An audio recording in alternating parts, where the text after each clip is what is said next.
Hey, welcome to the other side of the room that you normally don't get to see in my videos, but I'm really excited to share this with you. Building a TARDIS console is one of those things that could be fairly daunting.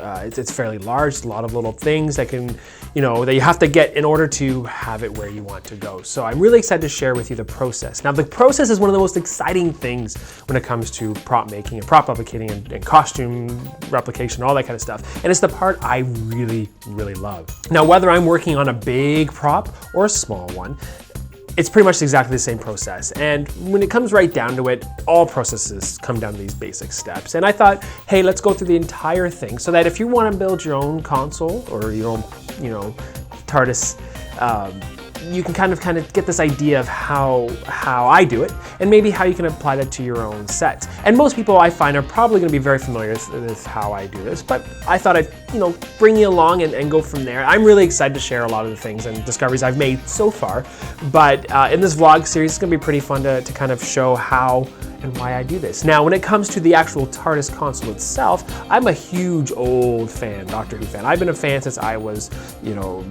3 years old or so. Thankfully, in Canada here, we had a number of episodes that were brought with PBS and TVO and maybe a couple other handful of stations. And so I actually saw the end of the third Doctor's age and right into Tom Baker. So when people say, who is your Doctor? A lot of people assume that mine's the 10th Doctor based on a lot of the props I have and that the fact that I dress up is him. But that is actually wrong, and my Doctor is the 4th Doctor. Now, when it comes to building a console, you may think, well, I'm really surprised that you're building the one that you're building if it wasn't for the fact that, knowing that I was a huge Tom Baker fan. Now, when it comes to the TARDIS console itself, there's been so many varieties, versions, tweaks, changes, you name it. You'd be surprised, even ones that look pretty much identical had tweaks and changes over the years. Now, the very first TARDIS console lasted many years, something like 7 seasons, right through to the 3rd Doctor. Now, they did have a number of tweaks and changes and parts added and things taken away, things that got lost and whatnot. But for the most part, it actually had retained its entire look and feel. Tom Baker had 2 fairly distinctive versions, actually kind of 3 if you're really looking at it, but for the most part he had this standard white basic TARDIS console, and then he had my second favorite at this point, but it used to be my first favorite console, which was the wooden console room. I love that room and I love that console. Now, that console would have fit in this room a lot easier and would have been easier to kind of build and everything, but where's the challenge in that? After that, you have the clicky Peter Davison version, which had lots and lots of buttons. Then you fast forward, because that one lasted a number of years, and you fast forward right through to the '96 movie, which had its own version, very, very cool steampunk version, way ahead of its time as far as steampunk was concerned. And then you will go even further to 2005 is when you first got into the new series of consoles, and that's when you had that very much kit bashed or just kind of like organic look. And not just organic because it looked like it was growing out of the TARDIS, but also just because of the fact a lot of the pieces were just kind of just put in places that really looked, and they fit really well. So it's really neat how you go from that. And even from 2005 through David Tennant's years, those panels had changed and some of the parts had changed and whatnot and tweaks. Mostly prop nerds like myself would have really, really noticed. And then after, of course, when Matt Smith took over, there was a completely other, interesting console, and it was okay, and I liked it, but I didn't like it as much as I liked David Tennant. So David Tennant's actually at the time went to the whole number 2 slot for me. And it wasn't until the newest Matt Smith / Peter Capaldi version that I fell in love. And the reason I fell in love with this TARDIS console wasn't because it's new, and it wasn't because some of the parts may be readily available, because they're not, which you'll find out soon. But it was mostly because it actually combined a lot of the old Doctor Who things and blended with all of the new Doctor Who things. So you had back to the 6-sided panel console itself, but then a lot of the greeblies, as we like to call them, or the parts and the things that they use, some of them actually reflected back to even the original console, right down to the lights and stuff. So I really, really like this console, and that's really the reason why. So the first thing I did when it came to picking this, I said, okay, I want to do this one. It's pretty nice, and as you've seen the picture slide through here, I don't know how well they're showing up here on the video, but there's a number of things on it, notably a lot of parts. So it was pretty daunting. Do I want to do this? How much do I want to do this? How attainable is it to do it? So when I first decided to do this, I really had to step back and think, do I want to do it? Can I do it? What would really bring me to do it that's going to be, attainable?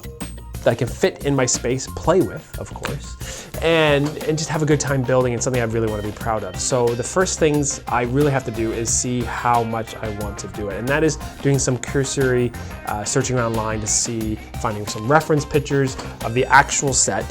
That's the one great thing too about the newest series, that there's a lot of documentation about all the panels. And the coolest thing about this particular one was back when Matt Smith was on it. As you say, most of the lighting is that more teal blue of the Matt Smith days, as opposed to the orange Capaldi ones. And that is the fact that Google Maps, which I'm going to put a link in this description because it's so cool, that they, into one of the police boxes in London, you can go to it and you click to enter TARDIS, and then you can walk around this entire set and get an idea of what it's like to walk around the whole console room, and that's just so awesome. And I spent maybe more time than I really wanted to, or should have, because it was definitely about how long I wanted to be in there, and walked around. It was a lot of fun to see that. Plus, I went screen capture mad and started looking at it and really taking a close look at how everything looked. I mean, you only get to see a little bit in the show, and there's a few panels that you're like, yes, I love that panel. And for the most part, I really fell in love with it. There's only one panel I don't like, and that is the psychic connection, navigation panel, or however the correct name for it is. You'll see it come up on here. I don't like it. So as far as my console is going to actually be 90% correct, or 5/6 correct. That one panel is not, this one right there, is not going to be that there at all. I am not doing that. There it is there. I am not doing it. I'm going to do my own. So I took that opportunity to think, well, if I do this and I do all these panels and I get the parts as perfect as possible, then I'm going to take my opportunity and make that one panel my own. So again, so I started going and getting all the screen caps and all the screen captures and all the high-res promotional photos and fan-submitted photos and the Google Map photos. And I started looking at this and thinking, is this the one I want to do?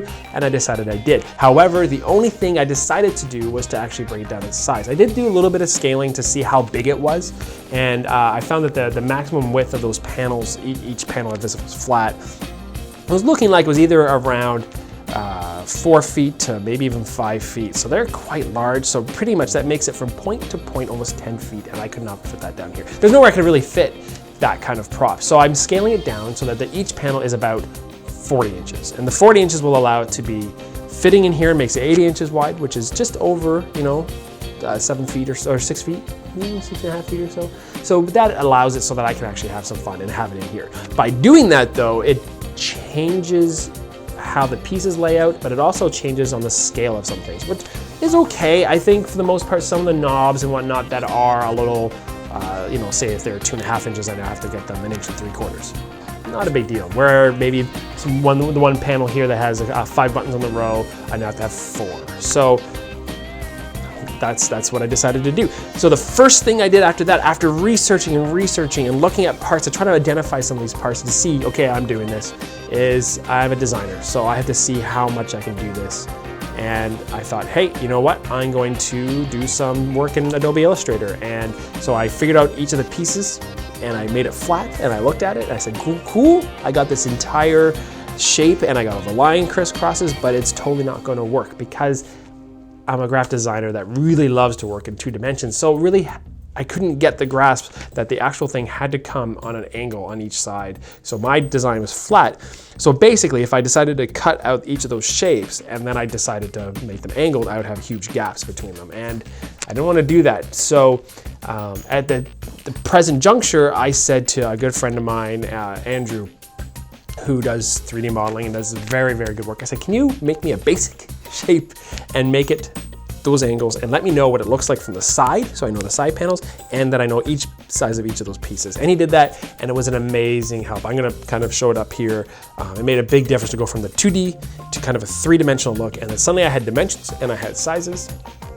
And so then I went to work on figuring out how everything was gonna fit at full size, if it was gonna squeeze it down a little bit, and what things I had to actually, shrink down and make smaller. So then I took that and I was able to split it into different spots so that basically I have each panel individually made, which I'm going to kind of scroll through here as well.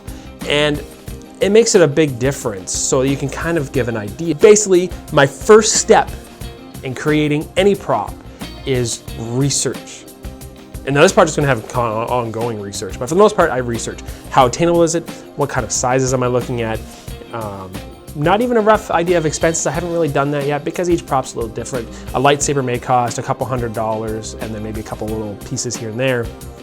But a console, the console's not gonna be a cheap guy, but I'm still looking for really, you know, cheap parts here and there. I can, so I don't do the budget thing, but what I do is just kind of get an idea of what I can do, what I can attainably do as far as research is concerned. So then that's when I ask a good friend of mine who does woodworking, can you help me build this? He says yes, he's got a shop, great. So I got that check box off, so that will be happening in a future video as well. And then I have some other things too. So by going through all these stages, I'm able to get to a kind of a picture of how this all works. And I'll go in more depth in the future. And I know this video may be a little long, and I apologize, but I really hope you get the idea that I gather all the photos, I make a mental decision in my head of how it all works and try and figure it out how it all works. And once I have that, then I'm full steam ahead. And that is pretty much step one as far as this is all concerned. And let me tell you, it's a lot of fun. Plus also, let me just throw this in here, using something like Dropbox or any sort of photo sharing makes it immensely helpful for you to kind of collaborate with people. I'm doing this, but I do have other people's opinions, and I've talked with other people. Some people who said I definitely should be doing it full scale, and I don't know what they're talking about because it's just not going to fit anywhere. I wish I had the space that I could just do a full scale build. There was a gentleman in not too far from me here who built a full scale Tenet TARDIS, and it was amazing, but he had to keep it in his shed somewhere in the backyard. So I didn't want to have to shove mine somewhere where I couldn't be. And like I said, I want to play with it. So anyway, I hope you really enjoyed watching this. Again, I'm sorry for the length, but it's a lot to go through and a lot to try and get you an idea of what I actually go through, what I actually think about as I'm sitting here on this computer. I spend a lot of time. A lot of my research literally is this.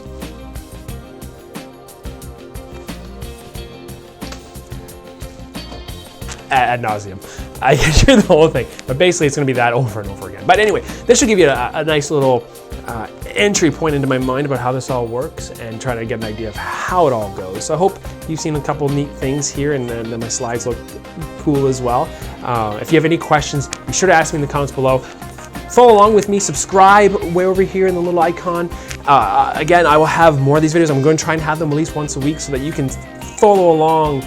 And every piece I identify, I'll be bringing it on this channel here. I'm not going to be hoarding it or keeping it secret.